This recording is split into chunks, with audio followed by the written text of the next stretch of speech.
Nesse quadro, eu vou responder algumas perguntas que foram deixadas na caixinha de perguntas do Instagram. Separei algumas aqui, que eu acho que vai dar para a gente conversar um pouquinho sobre elas, né? A primeira é a seguinte: perguntaram, você acha que é possível automatizar a interpretação de uma horária mais simples, como por exemplo, objeto perdido?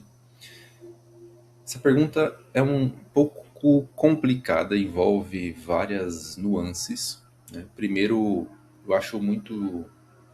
Eu enxergo de um certo pé atrás automatizações de um modo geral envolvendo astrologia horária, envolvendo a astrologia de um modo geral, mas principalmente a astrologia horária.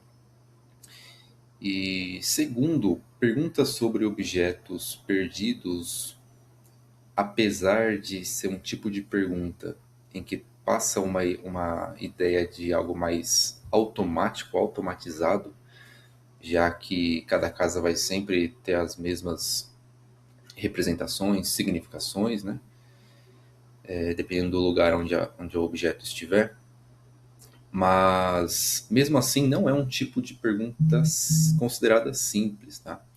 Na verdade, perguntas sobre objetos perdidos eu considero como um dos tipos de perguntas mais difíceis para a astrologia horária. Uma coisa é eu ter perdido um objeto aqui em casa e aberto um mapa para tentar achar, tentar descobrir onde ele está. Outra coisa é um cliente que chega até mim e faz essa pergunta, apenas passando ali o contexto, né? Estava em tal lugar, cheguei em outro lugar, cheguei na minha casa e não encontrei o objeto, não encontrei, sei lá, meu cartão, a chave do meu carro, enfim. Existe todo um esforço aí por parte do profissional de tentar articular esses símbolos, né? E essa articulação ela acaba sendo mais difícil porque, como eu falei no primeiro exemplo, se eu que perco um objeto, eu sei aonde estão dispostos cada coisa aqui da minha casa, né? Eu sei o que tem na cozinha, o que tem na sala, quais móveis tem, né? E aí fica mais fácil de olhar para o mapa e articular. Diferentemente de quando uma outra pessoa faz essa pergunta, né? Um cliente faz essa pergunta. Então, apesar de parecer simples, perguntas sobre objetos perdidos não é nada simples, né? Quando se trata de animais, pessoas, então, mais complicado ainda, né? Bom, se a sua intenção for com essa pergunta nesse sentido de automatizar, você estiver se referindo a algum tipo de programa, de inteligência artificial ou coisa do tipo, acho bastante complicado, tá? Não, sinceramente, não sei se poderia ser possível realmente de um modo eficaz. O que dá para fazer seria deixar um pouco mais automático, né, no sentido de você ter uma lista de possíveis significados para cada situação, para cada cômodo da casa, né, para lugares mais prováveis fora de casa, isso sim, né? Agora, automatizar com algum tipo de programa, algum tipo de inteligência artificial, eu já acho mais complicado, né? Não somente em casos mais simples assim, mas a horária ela acaba sendo bem peculiar, né? Porque apesar de parecer, não é algo tão frio, tão rígido assim. Existe uma parte mais sensível, mais metafísica também, que é a necessidade de você ter, de analisar o contexto, analisar a situação, entender ali o que você vai precisar ver naquele mapa, né? E aí sim olhar as horas, gerar esse mapa e interpretar. Esse processo ele acaba sendo meio obscuro, né? Quando a gente se trata de algum tipo de inteligência artificial, de algum tipo de automatização, né? Esse é um dos problemas, por exemplo, de horárias feitas pelo chat GPT, né? Ou qualquer outra ferramenta. Então, acho bem complicado. Uma segunda pergunta foi, bem curiosa.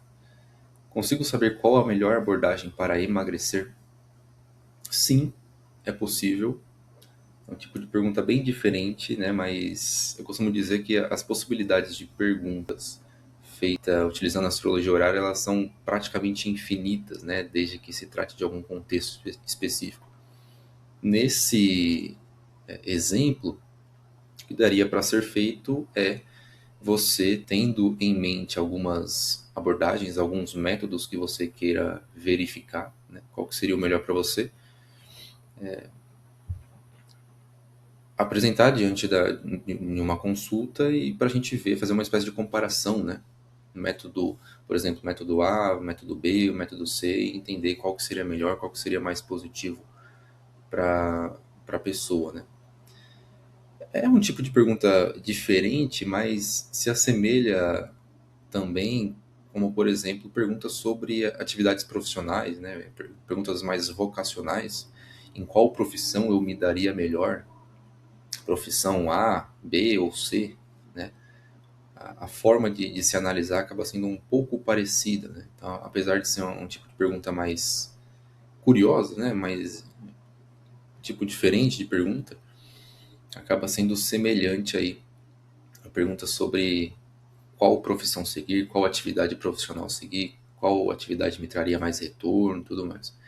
Então, sim, é possível.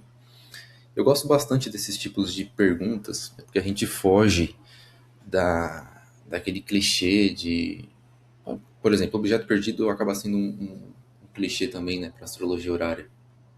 Mas principalmente perguntas envolvendo relacionamento, né, que são as mais realizadas. E lendo essa pergunta aqui, eu me lembro de um caso em que uma cliente ela queria saber.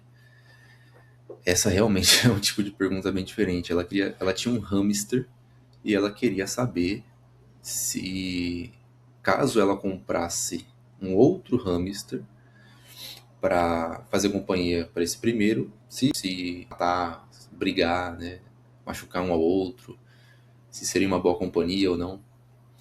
E pode parecer engraçado, mas é perfeitamente possível de ver isso também, né? Bom, a terceira pergunta foi: as previsões pela astrologia horária têm um prazo de validade? Bom, em geral, não. Tá? É difícil de falar assim um prazo de validade. Cada mapa e cada contexto, cada cenário apresentado em uma consulta acaba sendo bastante único, né? Em geral, a gente vai entender a previsão pela astrologia horária como uma espécie de análise ali de inclinação, de possibilidades, de perspectivas, né? O que, de acordo com aquele cenário celeste, é mais ou menos provável de acontecer naquela situação apresentada. Então, em muitos casos, a gente vai entender como prazo de validade, por exemplo, o que foi descrito na consulta, o que foi apresentado ali na consulta, permanece dessa forma até que alguma coisa mude no contexto, né? Então, por exemplo, eu fiz uma pergunta sobre concurso, né? Queria saber a perspectiva sobre um concurso, se eu vou ser aprovado ou não, né? Estou estudando aqui há tantos meses, eu quero saber se eu tenho chance, enfim. Vamos supor que nessa consulta a resposta apresentada fosse bem negativa, né? Bom, diante disso, a pessoa ela pode decidir redobrar esses esforços para tentar reverter esse cenário, né? E quem sabe buscar uma aprovação.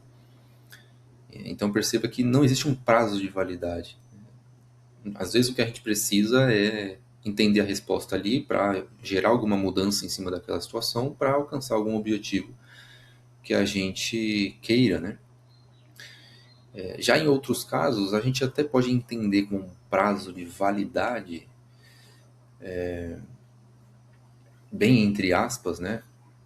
Já aconteceu de, por exemplo, consultas sobre animais desaparecidos, o mapa indicar um período ali de maior risco para o animal, risco de vida mesmo, né? Depois de determinada quantidade de tempo, né? Então seria interessante que a pessoa, a cliente em questão, ela redobrasse os esforços para tentar encontrar aquele animal de acordo com o que foi mostrado na consulta, até determinado tempo, né? Porque depois daquilo ia ficar mais complicado, porque o mapa apresentava ali certo risco de vida mesmo, né? do animal se machucar, morrer, enfim. Bom, e por último, a pergunta aqui: quantas perguntas posso fazer em uma consulta de astrologia horária? Em geral, a gente vai trabalhar com apenas uma pergunta, mas acontece que na maioria das vezes a situação, a pergunta, ela tem desdobramentos, né? Então, um exemplo mais fácil da gente entender isso é o caso de perguntas sobre situações amorosas, né? A pessoa que quer saber se a outra gosta dela, ou melhor, a pessoa que quer saber se a outra vai aceitar algum convite, por exemplo, né? Vai aceitar sair com ela, né? E esse tipo de pergunta ela tem alguns desdobramentos que quando a gente analisa, a gente vai acabar descobrindo outras perguntas dentro dessa pergunta central, né? Então, por exemplo, questão de sentimento, entender se a outra pessoa ela está ou não interessada na, na cliente, né? Até depois de sucessivas perguntas e análises, a gente entender se o mapa está apresentando uma perspectiva mais positiva ou mais negativa com relação a esse convite, né? Então, para ficar mais objetivo, mais direto, eu costumo dizer que o ideal é que você tenha uma pergunta, né? Mas isso não impede da gente ver outras coisas no mesmo mapa, desde que tenha relação com a mesma situação, né? Outro exemplo, envolvendo emprego, né? A pessoa passou em uma entrevista e quer saber se esse emprego vai ser positivo para ela, né?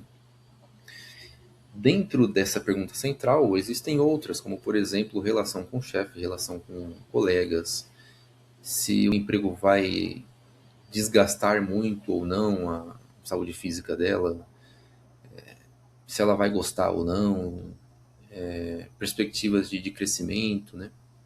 Então existem essas camadas que também são possíveis de serem vistas dentro de uma única consulta, tá? Bom, é isso. Acredito que tenha ficado tudo respondido da maneira correta e aguardem o próximo vídeo. Fiquem atentos à caixinha do Instagram, que logo eu vou abrir outra para vocês mandarem mais perguntas. Até o próximo vídeo.